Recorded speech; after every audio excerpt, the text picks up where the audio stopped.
Hi friends, welcome to my channel. இந்த சேனலை first time பார்க்குறீங்க அப்படின்னா மறக்காமல் சேனலை சப்ஸ்கிரைப் பண்ணி வச்சுக்கோங்க. வாங்க வீடியோக்குள்ளே போகலாம். இன்றைக்கி நம்ம சேனலில் என்ன வீடியோ பார்க்க போகிறீங்க அப்படின்னா, கிராமத்து ஸ்டைலில் வெள்ளைச்சுண்டல் குழம்பு எப்படி பண்ணுறதுன்னு கூட ஷேர் பண்ணியிருக்கேன். வீடியோவை ஸ்கிப் பண்ணாமல் பாருங்கள்.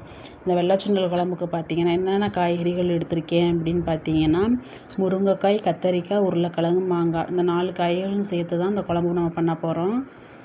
அதுக்கு பார்த்தீங்கன்னா ஃபஸ்ட்டு 8 மணி நேரம் ஊற வச்ச சுண்டல், கழுவி சுத்தம் பண்ணி கட் பண்ண 2 உருளைக்கிழங்கு, 2ஐயும் கொஞ்சமாக உப்பு சேர்த்து வேக வச்சு எடுத்துக்கிறலாம். உருளைக்கிழங்க வேக வச்சு தோல் உரித்து எடுத்துக்கிறலாம்.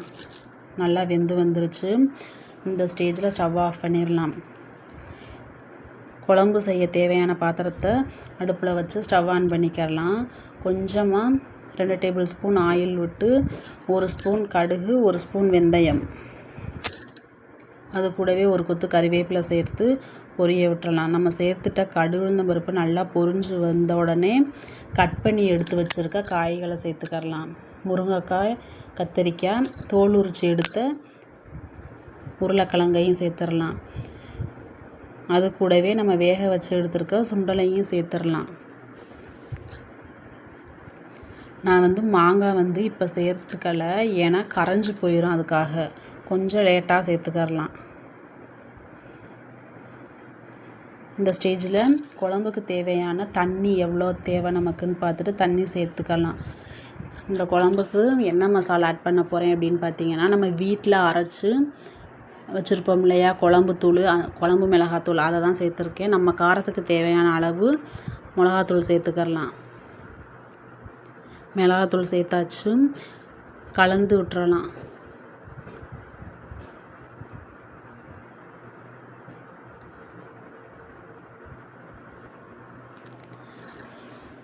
நல்லா கலந்து விட்டாச்சு. இப்போது நம்ம மூடி வச்சிடலாம். நம்ம சேர்த்த காய்கறிகள்லாம் நல்லா வெந்து வரட்டும், மூடி வச்சிடலாம். அதுக்கிடையில் இன்னொரு ஸ்டவ் ஆன் பண்ணி ஒரு கடாய் வச்சு அதில் கொஞ்சமாக 1 ஸ்பூன் ஆயில் விட்டு 4 தக்காளி பழம், ஒரு 10லேருந்து 15 சின்ன வெங்காயம் தோல் உரித்து கட் பண்ணி எடுத்திருக்கேன். அதையும் சேர்த்துட்டு கொஞ்சமாக உப்பு சேர்த்து வதக்கி எடுத்துக்கிறலாம். உப்பு சேர்த்து வதக்கும் பொழுது தக்காளி சட்டுன்னு வெந்து வந்துடும். அதுக்காக உப்பு சேர்த்து வதக்கிக்கலாம். தக்காளி வெங்காயம் இந்த மாதிரி வதக்கி ஆட்டி குழம்புல சேர்க்கும்போது குழம்பு கொஞ்சம் கெட்டித்தன்மையாக இருக்கும். அதுக்காக தான் வதக்கி ஆட்டி நம்ம சேர்த்துக்கிறது. நல்லா வதங்கி வந்துருச்சு. இந்த ஸ்டேஜில் ஸ்டவ் ஆஃப் பண்ணிடலாம். தக்காளி வெங்காயம் நல்லா ஆறி வந்த உடனே அது கூட கொஞ்சமாக 2 ஸ்பூன் தேங்காய் துருவலும் சேர்த்து ஆட்டி எடுத்துக்கிறலாம். மிக்ஸி ஜாரில் சேர்த்து ஆட்டி எடுத்துடலாம். அதுக்கிடையில் பார்த்திங்கன்னா நம்ம சேர்த்த காய்கறியெல்லாம் நல்லா வெந்து வந்துருச்சு.